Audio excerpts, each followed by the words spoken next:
Hello, viewers. Welcome to Cleaner TV. This is Culture and Tourism in Africa and the Afro-Caribbean panel discussion. My name is H.J. Oba. I'm the anchor for this program. And today we have a guest in the house by name Julie Okoh. Julie Okoh is social worker and advocate of climate justice. This afternoon she'll be taking us through on the subject of developmental policies in respect to climate change and climate change justice, if you like. So, Madam Okoh, you're welcome to the program.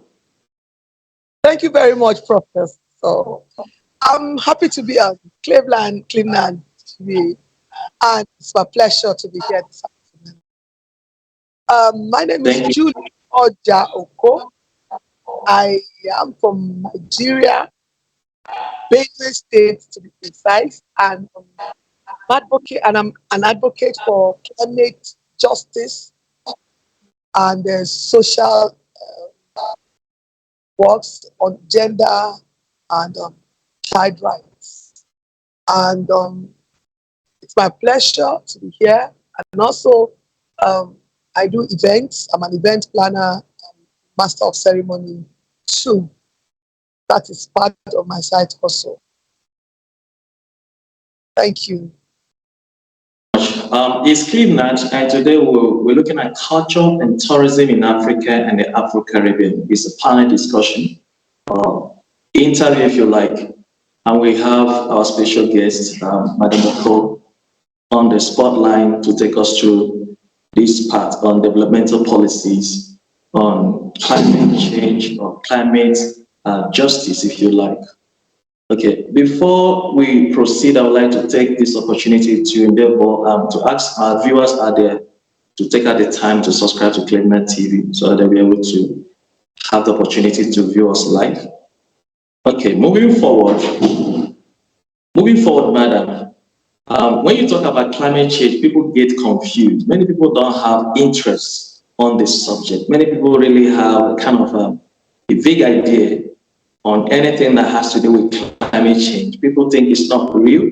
You know, for example, me myself, I don't really pay much attention to this climate change of it. So it's an opportunity for me to hear from the horse's mouth. Could you please tell us what is climate justice? There is no way we can talk about climate justice without talking about climate change. Climate justice is the policies we make as a result of climate change. There are two different things. Climate change is a shift in the temperature of our environment as it is, as a result of our human activities. Fossil fuel, deforestation, bush burning, and all of that. Fossil fuel like oil and gas, coal mining, gold, those things have affected our environment. Basically, in areas of pollution of the environment, in areas of pollution of our water, in areas of our environment generally, it has affected it. If you look at it, for which time we talk about climate change, people don't talk about it. We don't talk about it. So it's vague to some people. They think it's something that is coming from the West. So much English we are speaking, no action, no policies, especially in Africa. But they are using it there to their advantage. But here we're not talking about it. Like if you ask a secondary school student what is climate change, it doesn't know. But it's something that we should begin to teach ourselves. We should begin to be aware, to create that awareness, to create that sensitization. Before we begin to talk of anything, if you are not aware of something, you can't talk about it. So climate change basically is something that has to do with our environment, has to do with us as a people, especially in Africa.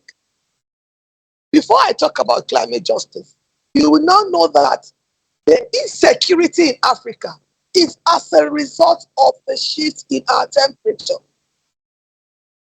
You see that they are coming in from the other side of Africa, pushing where the grass is fertile. Herdsmen, the drove is coming towards West Africa because they are not getting it easy in that area. So, we need to talk about it frequently. Let the discussion on climate change continue. Now, we're going to be talking about climate justice. It's shifting the responsibility, making policies that we accommodate the shifts in our environment. We have to make policies that will accommodate our lifestyle, our lives, our environment. I come from a coal mining community. It's called Okoh. If you're going to be given license for exploration or mining of coal or mineral resources, you must first think about the people. What is there for them? That is climate justice.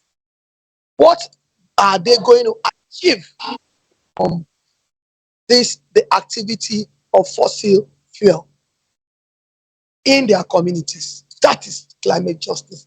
I want to put it so that everybody, I don't want to go into it in an academic way. I want to make it a vague, it's something that everybody can understand. Thank you very Understand. much.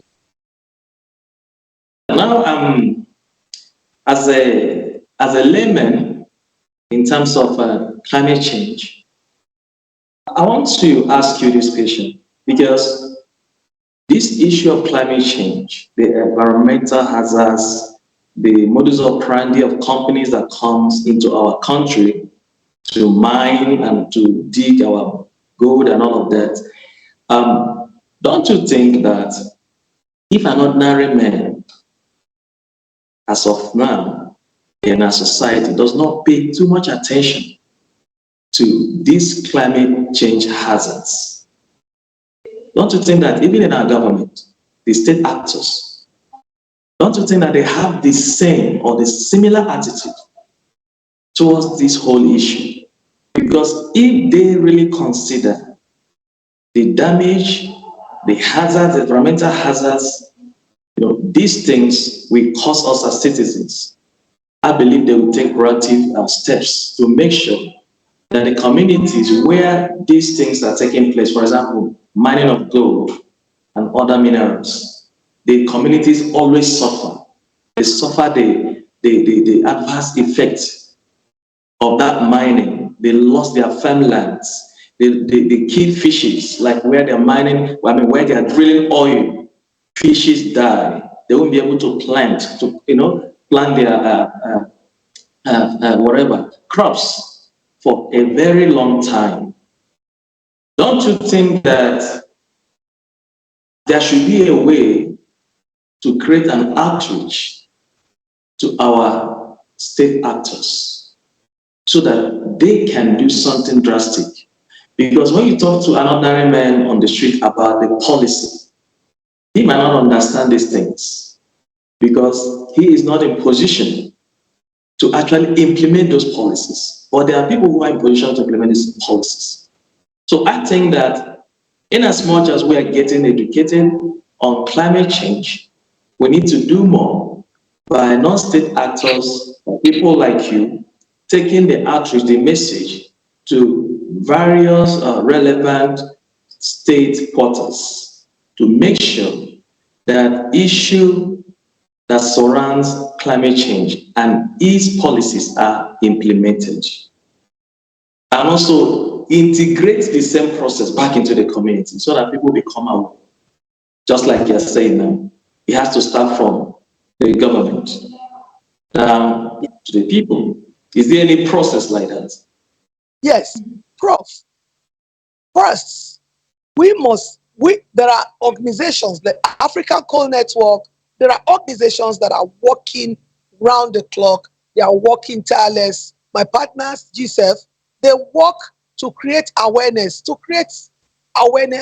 policies that will cushion the burden of climate change to be able to actualize climate justice.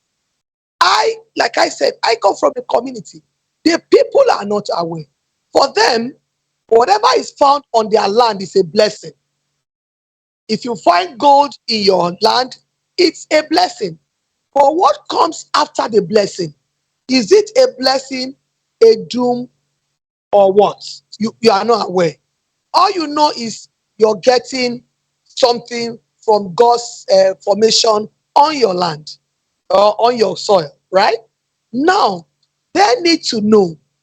And so when government is giving license for exploration or mining, they should bring the community into it.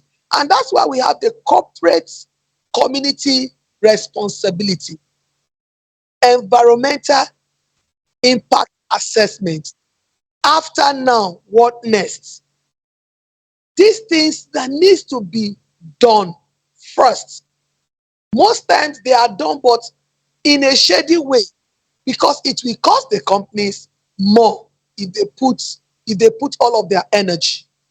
And so, what do? They connive. I want to use that word. They connive.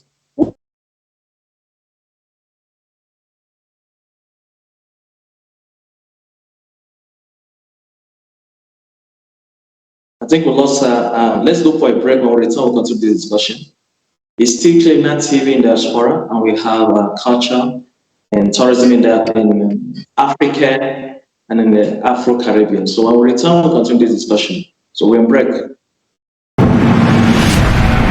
Hello there.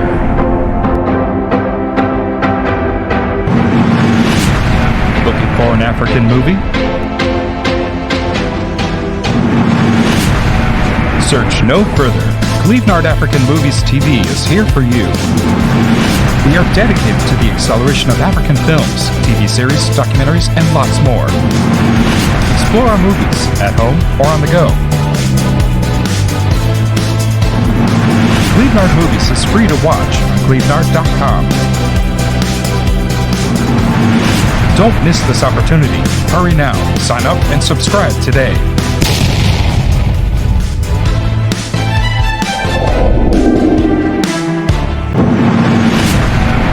Hello there.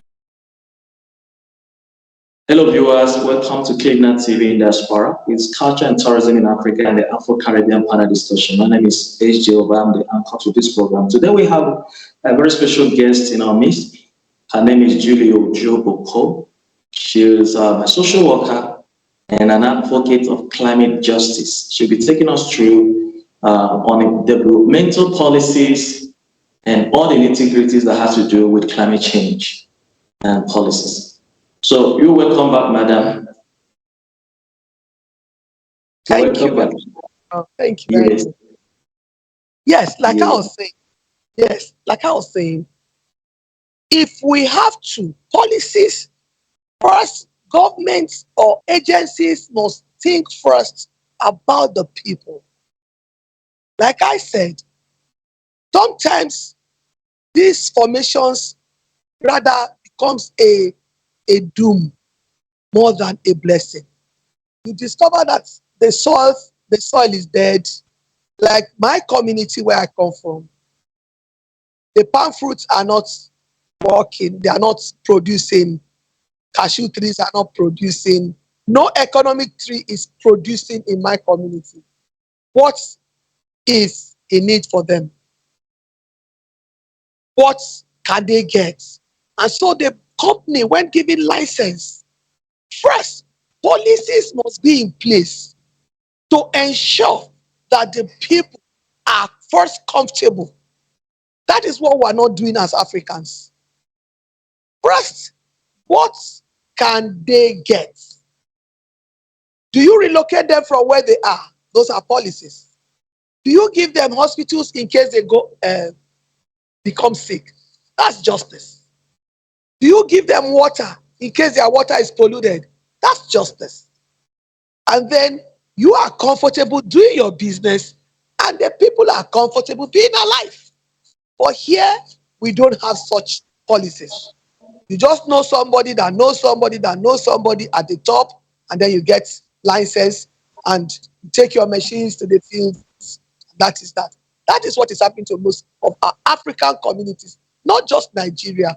Most African countries that have great formations of mineral resources, that it has become a challenge to us. Thank you, madam. That's to say that we have to go back to the issue of leadership. We know we have our leadership challenges in Africa. It has nothing to do with a particular country now. It's a kind of general phenomenon when it Yeah, comes to leadership. So yeah. the problem is not the minerals now. We have the minerals, but we don't have the willpower when it comes to leadership to really execute the projects in a manner that it is safe. So that's what you're saying. Now, as someone, as an expert in the field who has been in the front line in an organization that is heading for developmental policies, what steps have you taken as an individual to make sure that these policies, or the right policies are created, and when the right policies are created, that these policies find its way into the system to get implemented? Like in, I like to use our context, Nigeria, as my bench. Um, when we had a lobby uh, meeting with the National Assembly, members of the National Assembly, because, like I said, I come from a coal mining community, and it was a place, a time to create awareness and sensitization on the plight of the people that these minerals are found in their communities. And so, what did we do? We went to the National Assemblies. We went there to look at the Mining Act. We tried to look at the Mining Act. You understand? We tried to look at the Mining Act. What is in the Mining Act for the people? What is in the Mining Act for the people? How suitable is it? You understand?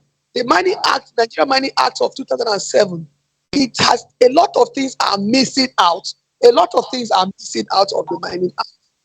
And so we went to the National Assembly to see how bills can be passed. Bills can be passed. We can present bills.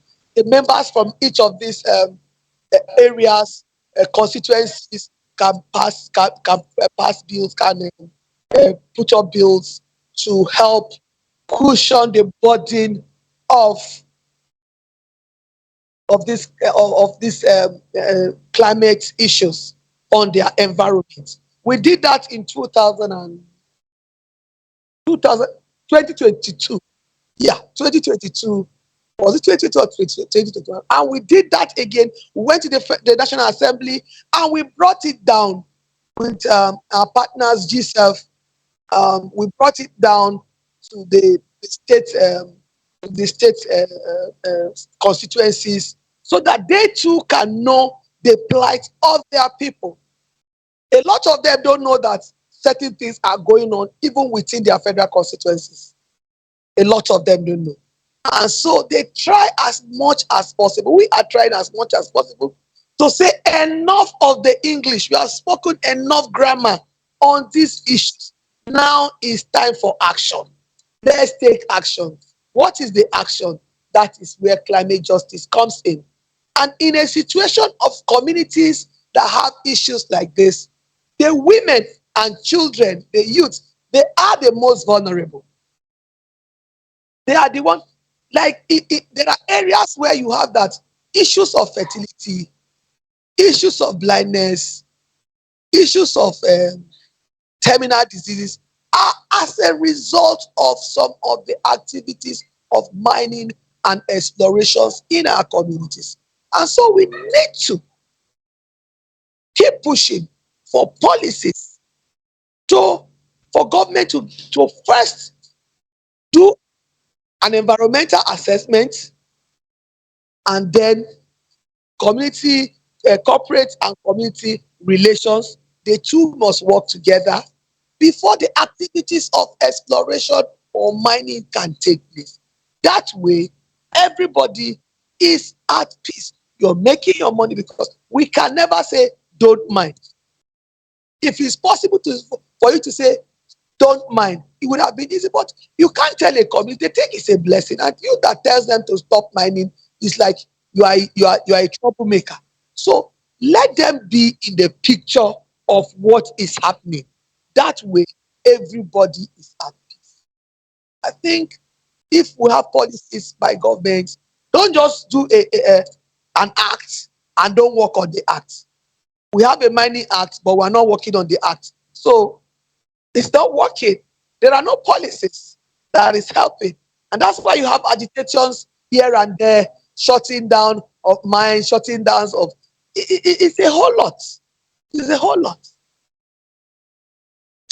Exactly. Thank you, madam. Is like what you're saying now is very critical, because it's important, it's critically important, because many people don't even know what the policies are, not to talk of implementing them. I'm talking about people in the system.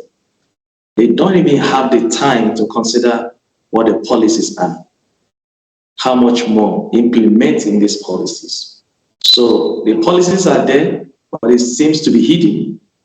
They are not executed, because the people who are supposed to take charge are not in charge.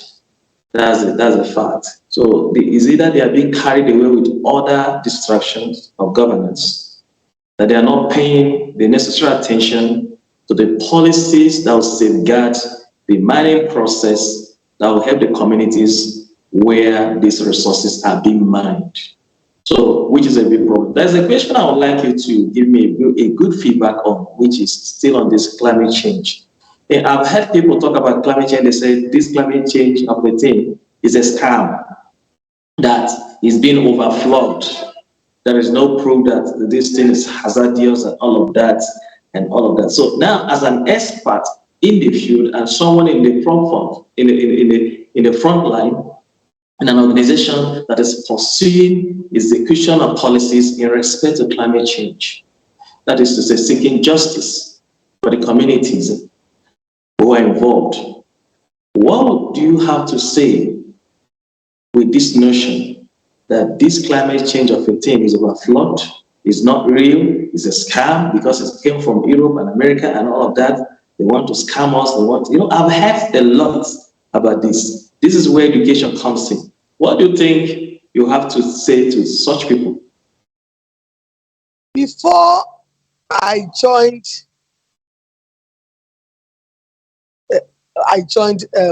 advocacy on climate change, I had that notion too. Ah,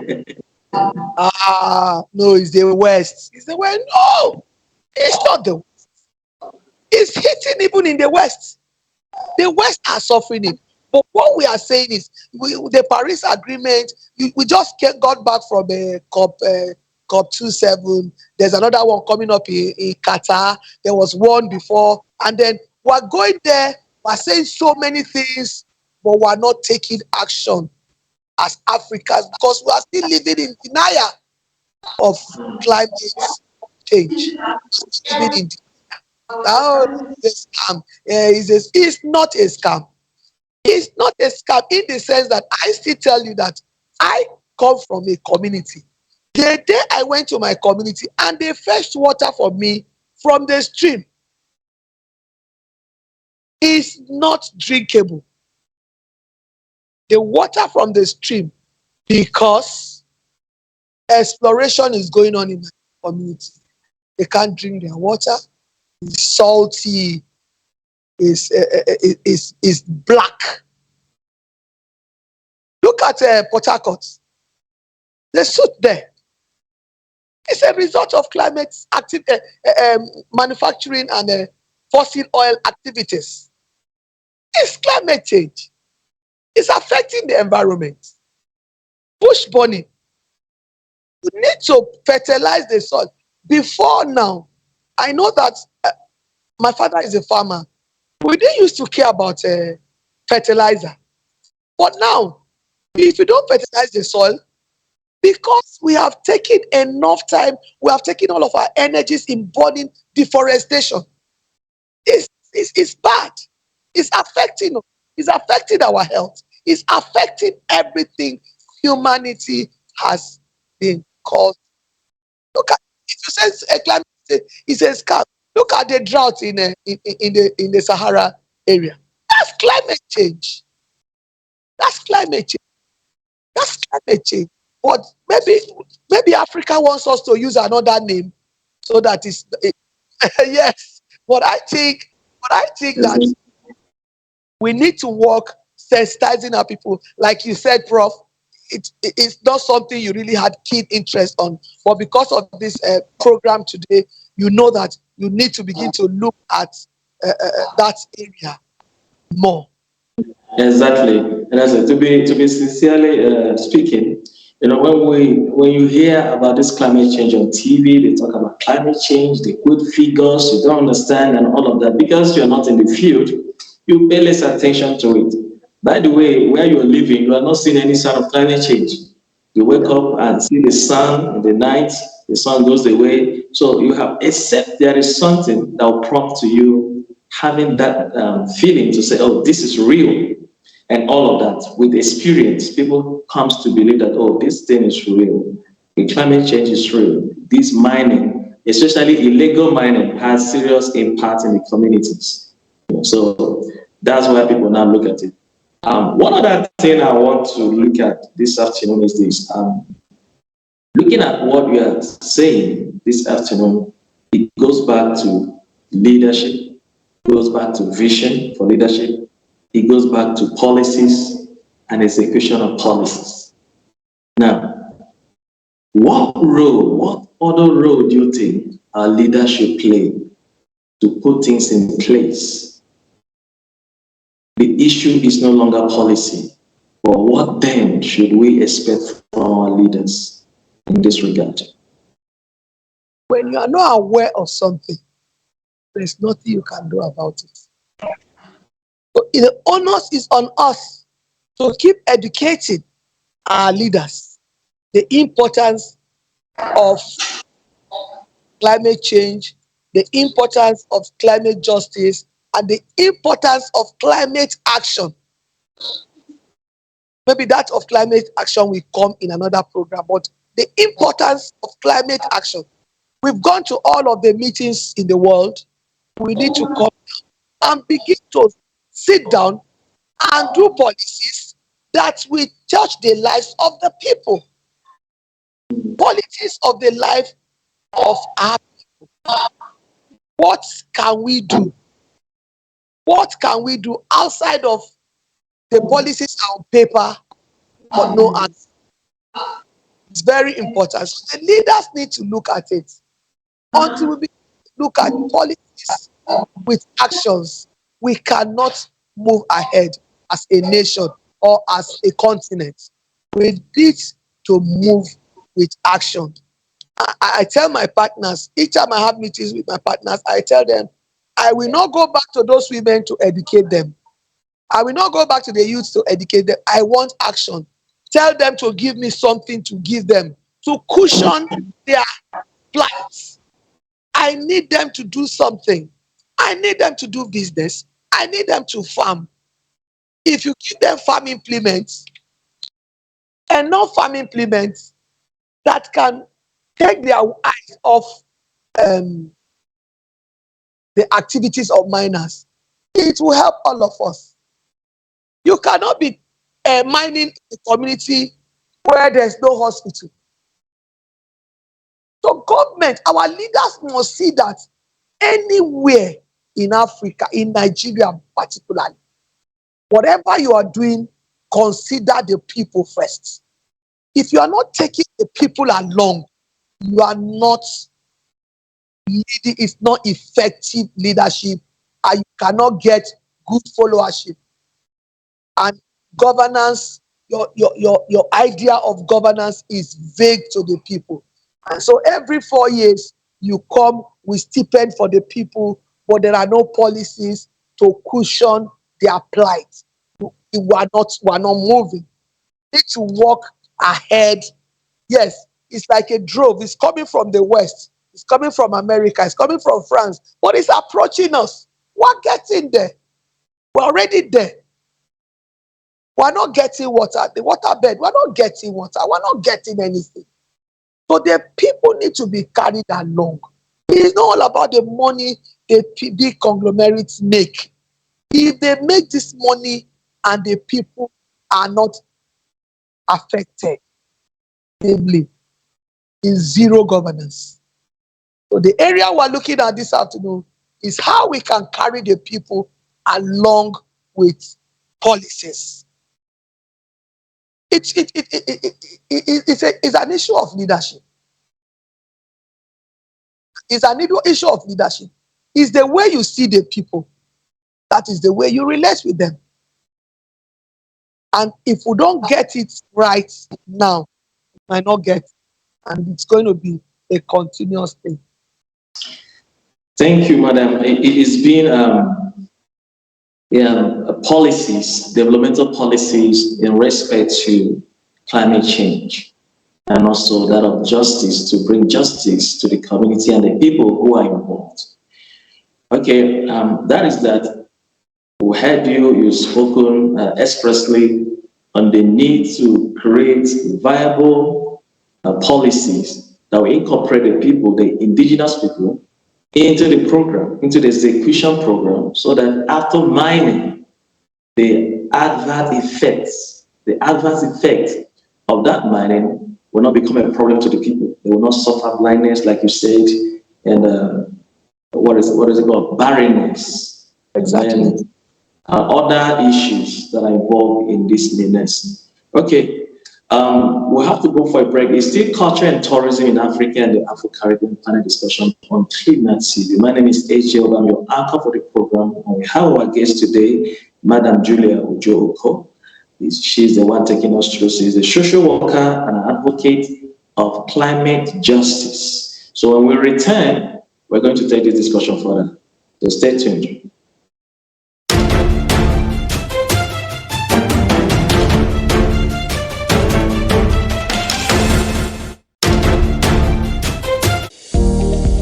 In the 21st century's technological advancement, we all seek opportunities to move and network with the emerging space. Introducing Clevenard blog and event posting. Do you think you have some interesting materials, good content, articles, and stories? Then feel free to publish them on Clevenard blog and events page, just as team of our writers are doing presently. By blogging on Clevenard's blogs and events, you benefit from our reach and network. There are constant stream of people visiting our social platform, and we have figured out just how to distribute our contents. This means you can basically skip the line and get access to a big audience from day one.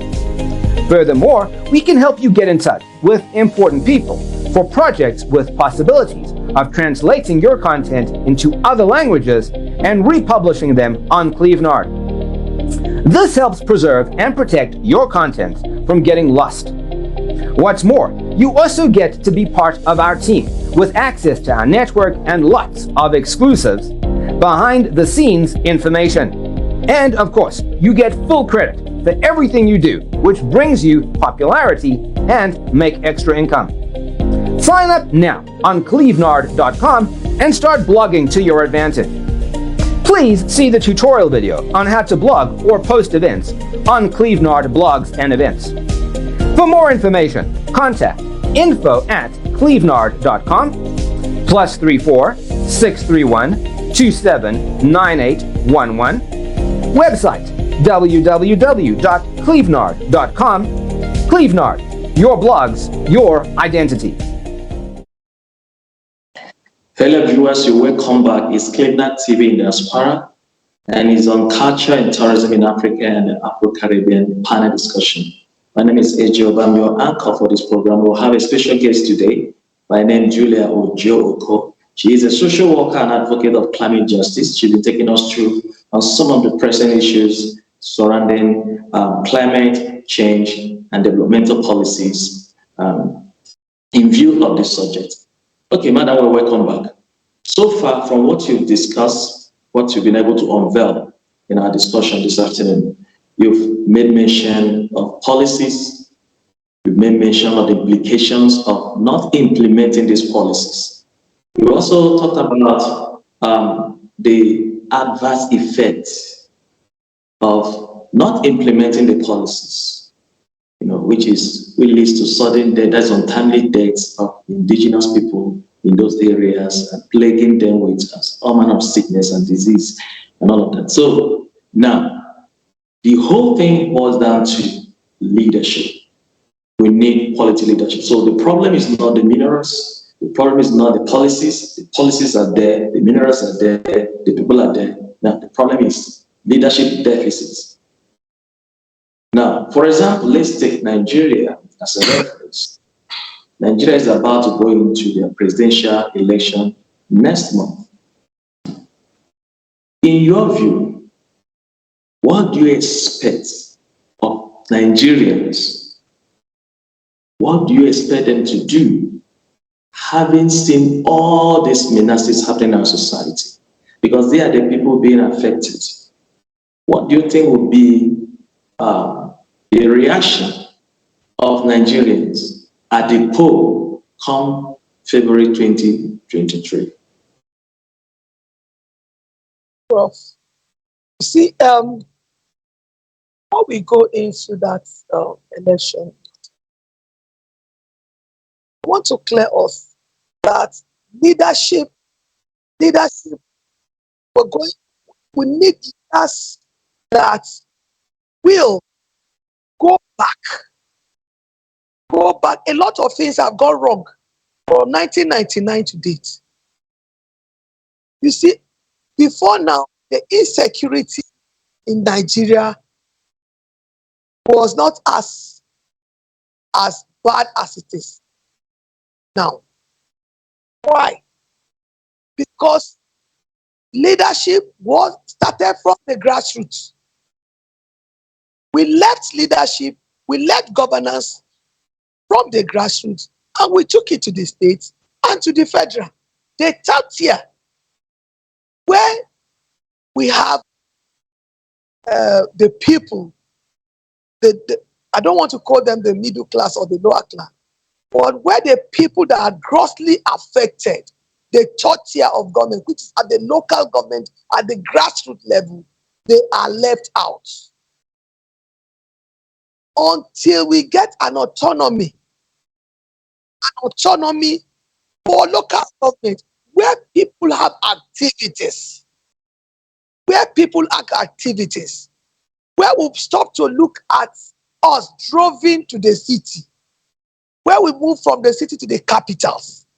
If there are activities tuitioned by government, by leaders from the National Assembly, from the president, the governor, and members to drive down activities for people, that way we can equally say a lot of things that are going wrong right now. Introducing Clevenard More Food.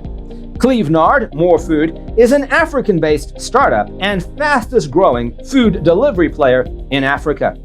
At Clevenard More Food, we find solutions that redefine the food ordering and delivery space every single day. Order food from your favorite restaurants near you. Our aim is to transform the way people acquire what they eat and make food shopping easy for the general public. Help change the way people order food online and create a better and faster way to get it delivered to your doorstep. We invite every restaurant to sign up your restaurants to Clevenard More Food to enable you reach out to a larger customer base and increase your brand visibility. Download the best food delivery app now. Order from your favorite restaurants and track on the go. Download in 3 steps. App 1, Clevenard More Food, is for customers who want to order food for delivery from our app. App 2 is for Clevenard store owner. This is for restaurants who want to register their menu onto the Clevenard More Food. App 3 for Clevenard delivery staff. This app is for our delivery partners. You know what? We are always looking for pickup and delivery partners who take exceptional pride in being a hunger savior.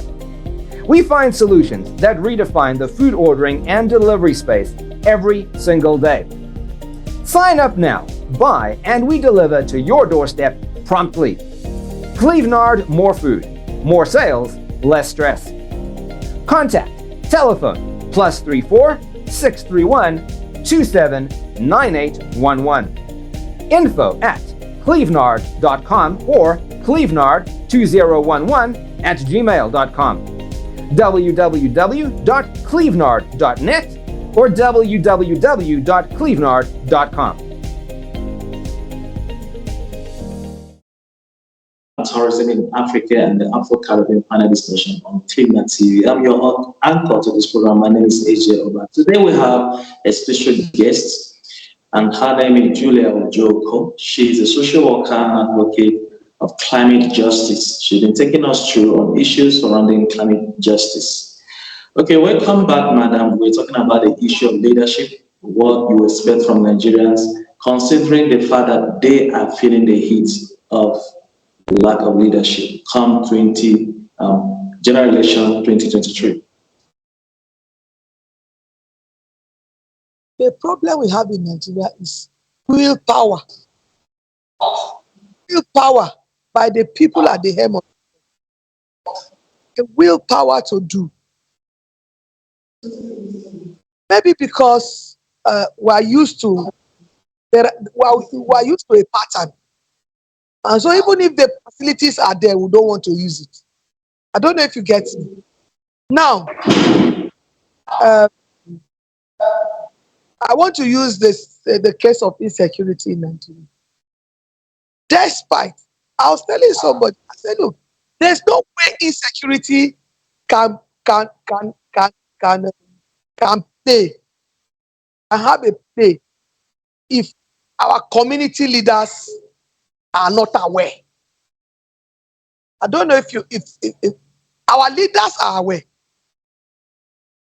Yes, they've made provisions, the police, the army, everybody. What about the traditional leaders where these incidences happen? They don't know in their communities. They don't know the strangers that comes to their communities. Those are the issue. Nigerians have the issue willpower. Get to do something when there is the need to do it. They send you, they buy tokens, they buy jets, and then you're not using it to fly because you just put the policies in the paper. You're not putting it into action. That is the problem for us. So sometimes we begin to look at leadership. I say, okay, that is a market woman. I am a market woman. Will the leader come and put a control on the price of goods in the market? No. It has to be us. Our behavior has to change first as a people. If our behavior don't change as a people and we continue to look at leaders, we'll keep going down. That's the truth. I don't look at leaders because leaders, when they make provision, we should work with what they gave to us to work with. You don't expect me as a mother in my home to give my children food to cook, and I don't give them fire to cook the food. But in the case of Nigeria, there is fire to cook, but the people to cook have refused to cook it. Let me give you a scenario now. Somebody was kidnapped recently. And he said, in the community where they took him to hide, in the bush, he was seeing people passing from the farm. They pass him every day for the 3 days to their farms. There was a generator in the bush. And every day they were watching plasma TV. Are you telling me that there are no people in that community that knows that something like that is happening? The chief should be aware. The people that hear sound of generator in the bush should be able to say, we had generator in one bush. Are they cutting tree? Is it tree felling or something? You're hearing strange sound and you are not making any move to check it. We keep talking, we are not taking action. That is the problem with us. We keep making excuses and blaming leadership when we at the bottom of it are not taking any action. You see where our problem is. Even if you vote a right leader, the people around him, are they ready to work? One politician told me recently, he said Baba Buhari, that he was critic of Baba Buhari until he got close to him. And he said, when you go to Baba Buhari with a proposal or something, and you say guess here or Allah, he leaves you because he knows that you cannot lie against God. Are you getting the point I'm trying to make here? But the people, are they ready? Are we ready? The military, are they ready? The police, are they ready? If we even vote anybody, be it the best that Nigeria can offer, be him the best that we can have as a president, be him the best as we can, the people under them, are they ready to function? That is the problem with us as a people. Are we ready to function? See something, say something you are not saying. They send you, they give you money for security, you keep it for your personal gains. Are we ready as a people? You sign the money for CBN to go and buy machineries. But what did you do with it? It's not there. So do we blame whoever we have voted? We don't blame them. It's us.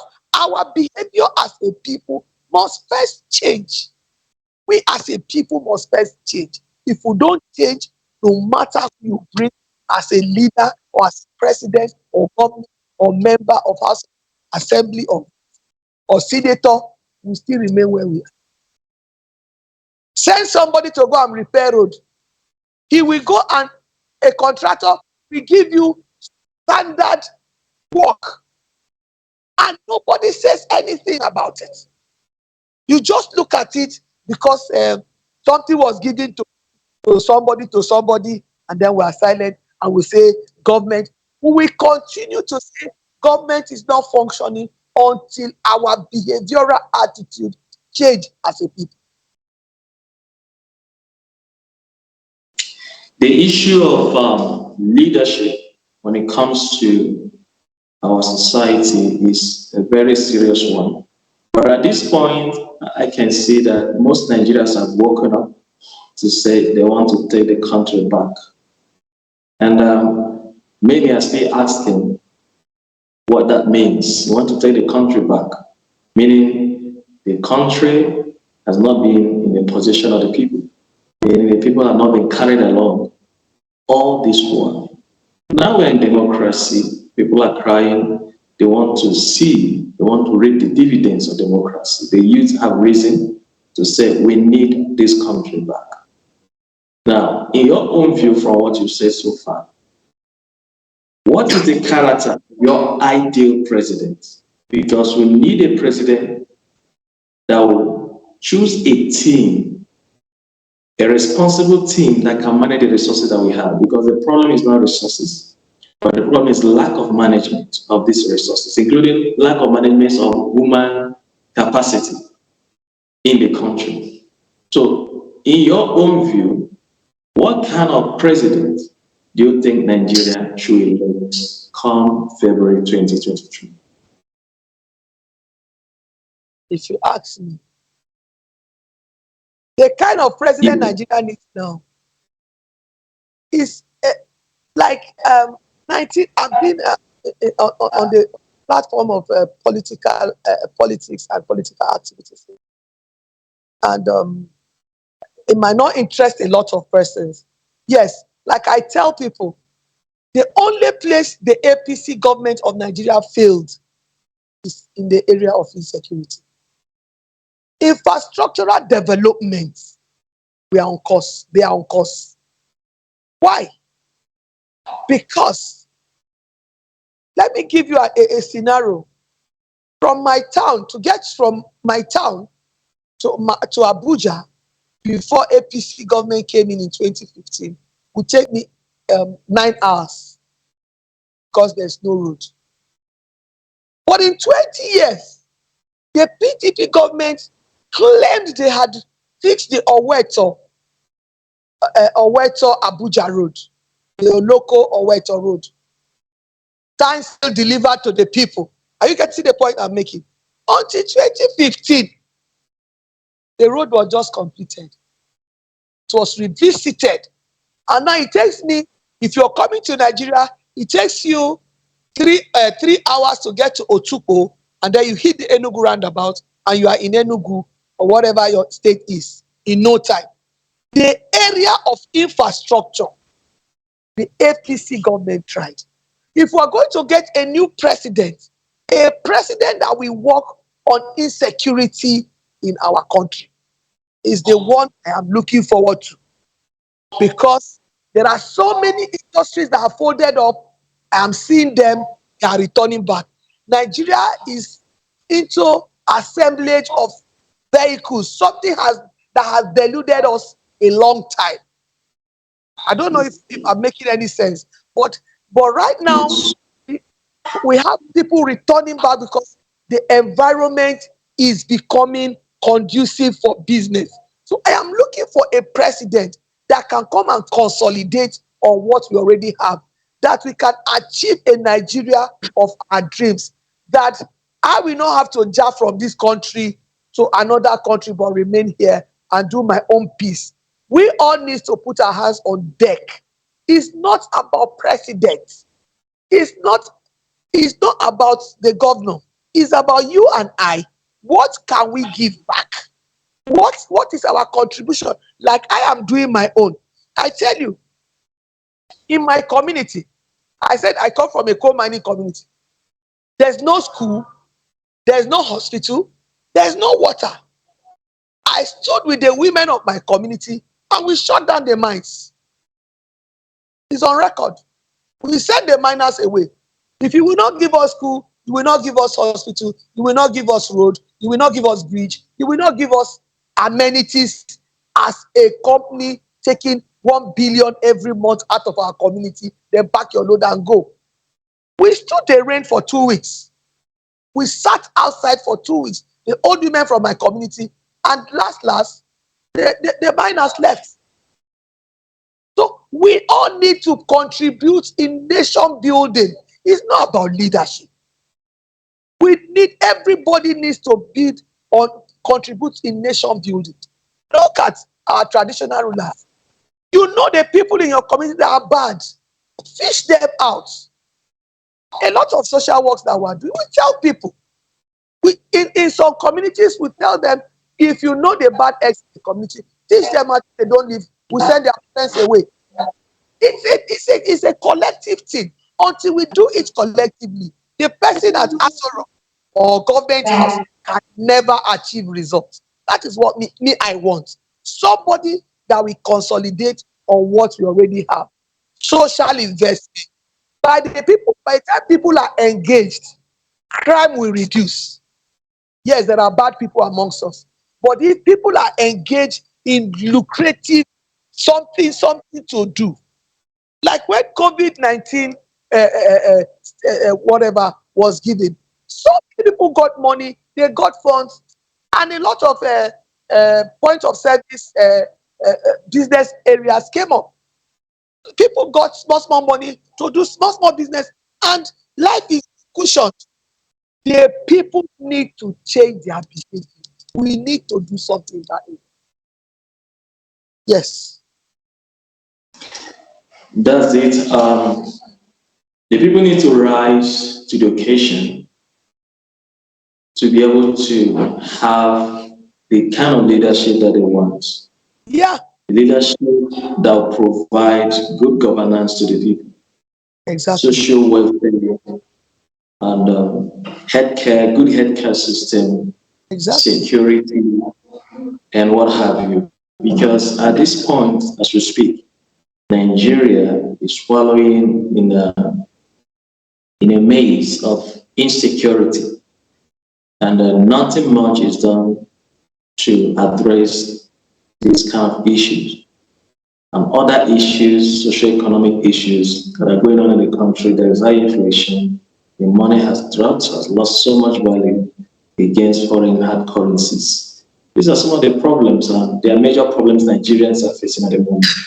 We don't just need a leader in Nigeria, we need more than a leader. We need a leader and manager, and we need someone who has the willpower to execute policies and to take these challenges head on and create a new Nigeria.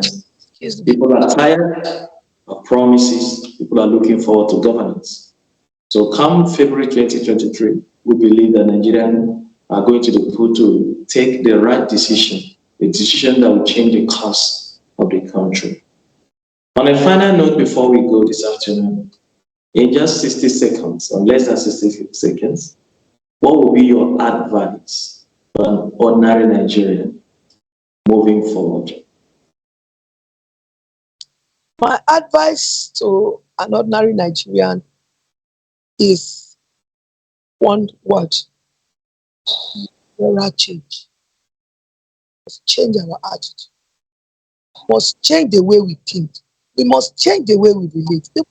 The way we treat people, we must change. We must change the way we do things.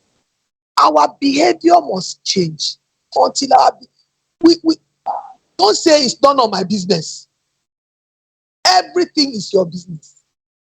I'm going to send pictures of my advocacy on the 8-kilometer road in my town. I shut down the road. I didn't allow the senator from my senatorial district to pass the road. I brought the youths, brought music, and we did a pool party. I'll send it to you so that you can see what we did. It's none of my business, though. But if I don't take that action, who will take the action? The contract for that road has been given, but somebody has sat on it. So we took the action to create awareness using media, social media, TV stations, newspapers, to let the government know that somewhere, something like this is happening.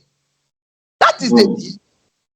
If we don't put our mind to changing how we run this country as a people, government is not about the president.